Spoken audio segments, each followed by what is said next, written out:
पाहताय खरा सामना न्यूज, माध्यम डिजिटल, बातमी अस्सल। जगद्गुरू संत तुकाराम व संतश्रेष्ठ ज्ञानेश्वर माऊली यांच्या विविध पालख्यांचे प्रस्थान पंढरपूरच्या दिशेने सुरू आहे। लाखोंच्या संख्येने भाविक पालखी सोहळ्यात सहभागी झालेत। याच भाविकांना चांगल्या सेवा सुविधा देण्यासाठी नगरपालिकेने वाखरी पालखी तळ भक्तिसागर 65 एकरात स्वच्छता मोहीम राबवली आहे।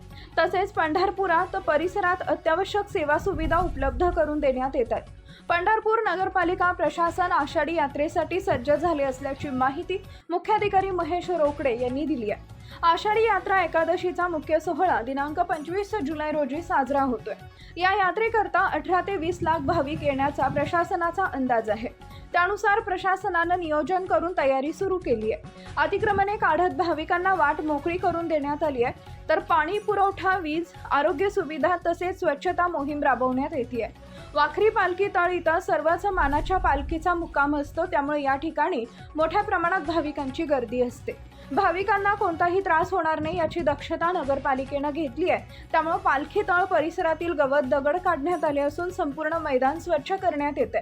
तसेच मुर्मीकरण करून रोलरद्वारे सपाटीकरणाची कामे सुरू आहेत। परिसरातील झाडांना रंग देण्याचे काम देखील सुरू आहे। संपूर्ण परिसरातील काटेरी झाडे झुडपे जेसीबीच्या सहाय्याने काढण्यात येत आहेत। याकरता ट्रॅक्टर फळीच्या सहाय्याने लेवलिंग करण्यात येते।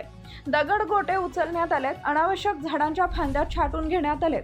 तसेच भक्तिसागर 65 एकर इथं मशीनच्या सहाय्याने परिसरातील साफसफाई व स्वच्छता करण्यात येते। प्लॉटला नंबरिंग करणे, कायमस्वरूपी शौचालय दुरुस्तीची कामे युद्धपातळीवर सुरू आहेत। Subscribe now and press the bell icon. Never miss an update.